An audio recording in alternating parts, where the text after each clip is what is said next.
यहाँ तक क्लियर है? उसके बाद कुछ सिग्निफिकेंट डिसीजंस। अब एज अ सिटीजन हमारे लिए हमारे देश का कॉन्स्टिट्यूशन जो है उसका सबसे इंपॉर्टेंट पार्ट क्या होता है? एज अ सिटीजन हमारे लिए फंडामेंटल राइट। फंडामेंटल का मतलब बेसिक राइट्स। हमारे कॉन्स्टिट्यूशन में टोटल 22 पार्ट है। 22 थे, अभी हमने 3 बढ़ा दिए हैं तो 25 पार्ट है, 25 पार्ट्स। उसमें से पार्ट 3 में हमारे फंडामेंटल राइट्स लिखे हुए हैं। आई रिपीट, 25 पार्ट है टोटल, उसमें से पार्ट नंबर 3 में हमारे फंडामेंटल बेसिक राइट्स लिखे हैं कि इस देश में अगर हम सिटीजन है तो हमें कौन कौन से राइट्स मिलेंगे। हमारे कॉन्स्टिट्यूशन में टोटल 395 आर्टिकल है, 395। उसमें से आर्टिकल नंबर 12 से लेके 35 के बीच में हमारे कौन कौन से राइट है वो आर्टिकल वाइज एक्सप्लेन किए गए हैं, 12 से लेके 35। ठीक है, पार्ट 3 आर्टिकल 12 टू 35। अब ये जो फंडामेंटल राइट है ये इतने ज्यादा इंपॉर्टेंट है कि अगर सरकार ने इन राइट्स को वॉयलेट किया, जैसे कि मेरे पास फ्रीडम ऑफ रिलीजन है लेकिन सरकार कल मुझे बोलती है कि नहीं तू पर्टिकुलर रिलीजन फॉलो मत कर या तू ये चीज मत खा, हम तुझे अरेस्ट कर लेंगे, तो ये मेरे फंडामेंटल राइट का वॉयलेशन है। मैं डायरेक्ट सुप्रीम कोर्ट में जा सकता हूँ। ये इतना बड़ा और इतना इंपॉर्टेंट राइट होता है कि अगर ये कोई भी वॉयलेट करता है तो आपको छोटे कोर्ट में जाने की जरूरत नहीं है, आपको डायरेक्टली देश के सबसे बड़ी अदालत में जाने का मौका मिलता है। आपको पुणे के कोर्ट में भी जाने की जरूरत नहीं है, डायरेक्ट आप सुप्रीम कोर्ट जा सकते हो। बात समझ में आ रही है? तो हमारे देश में हमारे फंडामेंटल राइट का प्रोटेक्शन करने का रिस्पॉन्सिबिलिटी किसके ऊपर है? सुप्रीम कोर्ट के ऊपर, जुडिशरी के ऊपर। आप सुप्रीम कोर्ट में जा सकते हो, अगर आपको लगता है कि सुप्रीम कोर्ट बहुत दूर पड़ रहा है, खर्चा हो जाएगा, हाई कोर्ट में भी जा सकते हो मुंबई में। क्लियर?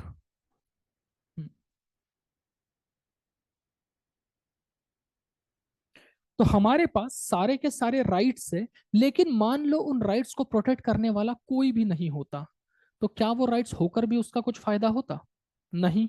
और इसीलिए हमारे पास राइट्स है और उसको प्रोटेक्ट करने वाला बंदा भी है हमारे पास, कौन है? जुडिशियरी।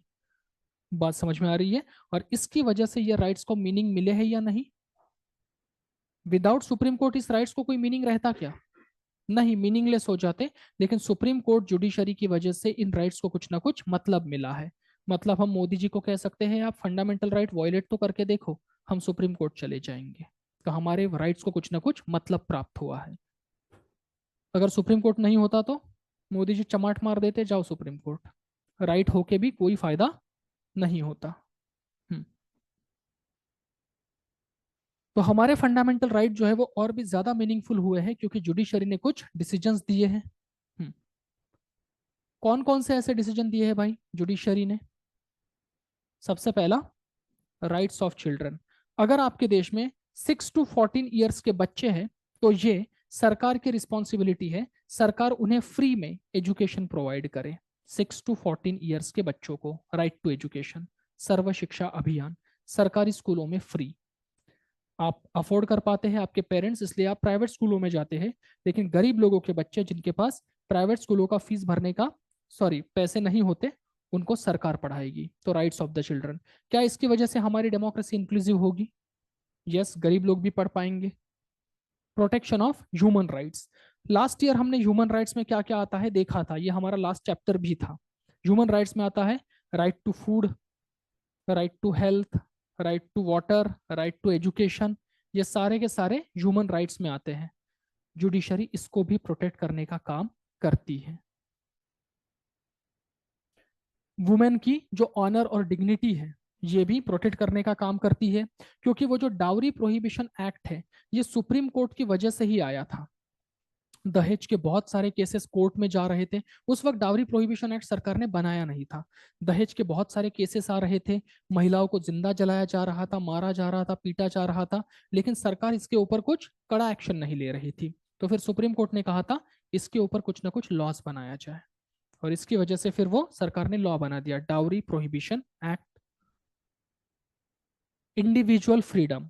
अभी मैं इस क्लास में हूं, अपना काम कर रहा हूं, तुम लोग अपना काम कर रहे हो, लेकिन ये क्लास में होने की वजह से सरकार के कुछ पुलिस वाले हमारे पास आते हैं और हमें अरेस्ट करके जेल में डाल देते हैं। हमें अपना फ्रीडम एक्सरसाइज करने से रोका जा रहा है, क्या हम कुछ गलत कर रहे थे? नहीं।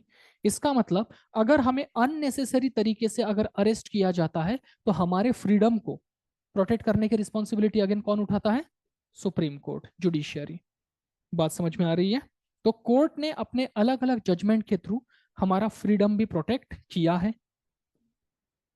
ट्राइबल एम्पावरमेंट मतलब सुप्रीम कोर्ट ने कुछ ऐसे भी डिसीजन दिए हैं जहां पे ये बोला है कि जिन एरिया में डेवलपमेंट अभी तक पहुंचा नहीं है, सरकार ने उन एरियाज में ज्यादा पैसे खर्च करने चाहिए ताकि डेवलपमेंट हर एरिया में पहुंच जाए।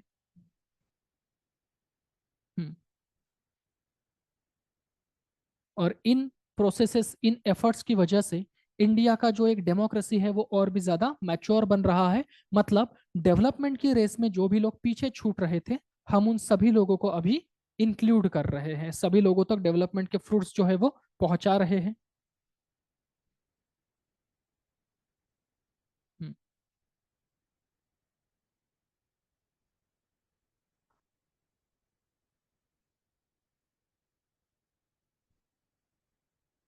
तो इस चैप्टर में हमने कॉन्स्टिट्यूशन और वर्किंग ऑफ कॉन्स्टिट्यूशन देखा है।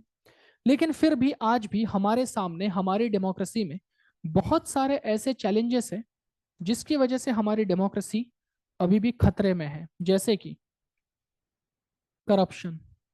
तो ये हम हैं, हम गवर्नमेंट को बहुत सारा टैक्स देते हैं, और ये हमारे सरकारी लोग हैं, पॉलिटिशियंस है, सरकारी बाबू है, जो हमारा खून पी रहे हैं। बात समझ में आ रही है? मान लो अभी ये सामने का जो ब्रिज है वो गिर जाता है, किस सरकारी अधिकारी का नुकसान हुआ है? किसी का नहीं। हमारा हुआ है, यस। क्योंकि वो ब्रिज हमारे ही पैसों से बना है, हमारे टैक्स के पैसों से, जो आपके माता पिता खून पसीने की कमाई एक करके कमाते हैं। बात समझ में आ रही है? करप्शन डेमोक्रेसी के लिए खतरा है या नहीं? यस, क्योंकि हम जितना भी कुछ बनाएंगे सब कुछ वेस्ट ही जाएगा, किसी के जेब में जाएगा, और जनता को वो फैसिलिटीज नहीं मिलेगी। क्रिमिनल्स पॉलिटिक्स में आ रहे हैं, हाँ या नहीं? पॉलिटिक्स में बहुत सारे क्रिमिनल्स आ रहे हैं। हम्म, तो करप्शन प्रॉब्लम है, क्रिमिनलाइजेशन ऑफ पॉलिटिक्स है।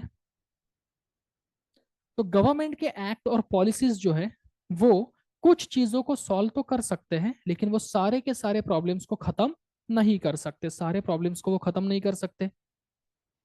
और भी कुछ नए प्रॉब्लम है जो हमें फेस करने पड़ रहे हैं। हमारी डेमोक्रेसी अभी भी काफी फ्रेजाइल, नाजुक स्टेज में है।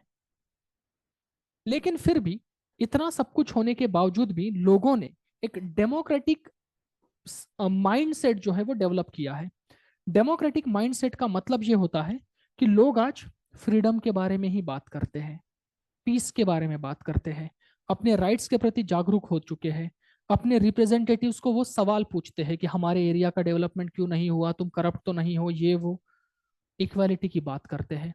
अगर आप इन वैल्यूज को रियल लाइफ में फॉलो करने की कोशिश कर रहे हो, अगर आप इन वैल्यूज के बारे में सीरियस हो, दैट मीन्स आपने अपना माइंडसेट डेमोक्रेटिक कर लिया है। अगर इस देश में कोई भी दो पर्सन के बीच में अगर कोई इशू हो जाता है, कॉन्फ्लिक्ट हो जाता है, और लोग अगर उसको पीसफुली बैठ कर सॉल्व करते हैं, that means you have develop the democratic mindset. बात समझ में आ रही है? नेक्स्ट चैप्टर में हमें इंडिया के इलेक्शन प्रोसेस के बारे में पढ़ना है। अब याद रखना यहाँ पे क्या बोला है? डेमोक्रेसी रिक्वायर्स गुड गवर्नेंस और बेस्ट गवर्निंग प्रैक्टिसेस। गवर्नेंस का मतलब क्या होता है? जैसे कि मोदी जी जो है वो हमारी गवर्नमेंट है, और जिस तरीके से वो इस देश को चला रहे हैं उसे गवर्नेंस बोला जाता है। अगर वो अच्छे तरीके से इस देश को चला रहे हैं, गुड गवर्नेंस। बुरे तरीके से देश को चला रहे हैं, बैड गवर्नेंस। बात समझ में आ रही है? तो देश को कौन से गवर्नेंस की जरूरत है? गुड गवर्नेंस की, ठीक है। तो हमारे देश में गुड गवर्नेंस है या नहीं, ये हम कौन सी चीजों से पता कर सकते हैं? तो उसे हॉलमार्क्स बोला जाता है। हॉलमार्क्स मतलब इंडिकेटर, कि वो कौन सी चीजें हैं, वो कौन से इंडिकेटर है जो आपकी डेमोक्रेसी को गुड गवर्नेंस बना रही है। तो कौन से हैं? तो गुड गवर्नेंस इंडिया में प्रमोट करने के लिए क्या करना चाहिए? तो सबसे पहले गुड गवर्नेंस के फीचर क्या है? क्या हमारी गवर्नमेंट रिस्पॉन्सिबल और अकाउंटेबल होनी चाहिए हमें जवाब देने के लिए? यस और नो? यस। गवर्नमेंट का देश का पूरा तिजोरी तुम्हारे हाथ में है, आर्मी तुम्हारे हाथ में है, पुलिस, सीबीआई, ईडी, सब कुछ तुम्हारे हाथ में है। उसके बाद भी अगर गलतियां हो रही है तो किसकी गलती है? गवर्नमेंट की। जवाब तो देना पड़ेगा, अकाउंटेबिलिटी। सामने का ब्रिज टूट जाता है, किसकी अकाउंटेबिलिटी? इनकी तो है ना, इन्होंने ही तो बनाया था। क्या हमारी गवर्नमेंट इफेक्टिव होनी चाहिए, इफिशिएंट होनी चाहिए, कम से कम पैसे में अच्छा काम करने वाली, ऑनेस्ट होनी चाहिए, हार्ड वर्कर होनी चाहिए? यस, बिल्कुल होनी चाहिए। अगर आपके देश में ये दो चीजें हैं, इसका मतलब आपके देश में गुड गवर्नेंस चल रहा है। अगर आपके पॉलिटिशियंस करप्ट हो गए तो बैड गवर्नेंस। क्या हमारे नीड्स के प्रति गवर्नमेंट रिस्पॉन्सिव होनी चाहिए? महंगाई बढ़ गई है तो कम करनी चाहिए? यस। गवर्नमेंट के वर्किंग में ट्रांसपेरेंसी होनी चाहिए? यस। सरकार ने हमें हमेशा बताना चाहिए कि क्या चल रहा है। हमारा जो डेवलपमेंट है वो ऑल इंक्लूसिव होना चाहिए या नहीं, सभी के साथ जस्टिस होना चाहिए कि नहीं? यस। अगर जस्टिस भरा ऑल इंक्लूसिव डेवलपमेंट सरकार करना चाहती है, मतलब डेवलपमेंट के रेस में किसी को भी पीछे नहीं छोड़ना चाहती, दैट मीन्स हमारी डेमोक्रेसी में गुड गवर्नेंस चल रहा है। हम्म। अगर सरकार कोई भी डिसीजन ले रही है तो उस डिसीजन का जो इफेक्ट है वो किसके ऊपर होता है? हमारे ऊपर होता है, जनता के ऊपर। इसका मतलब अगर गवर्नमेंट के किसी भी डिसीजन का असर जनता के ऊपर हो रहा है तो क्या जनता को डिसीजन लेने से पहले पूछा नहीं जाना चाहिए? पूछा जाना चाहिए। क्लियर? तो अगर गवर्नमेंट कोई भी डिसीजन ले रही है तो उसमें पीपल्स का पार्टिसिपेशन जरूर होना चाहिए, ताकि जब लॉ बने तो लोग ही उसको अपोज ना करें। क्लियर? अगर ये सारी चीजें हैं, इसका मतलब आपके देश में गुड गवर्नेंस चल रहा है। क्लियर? ठीक है, यहाँ पे हमारा चैप्टर खत्म होता है। कुछ डाउट है तो पूछ लो।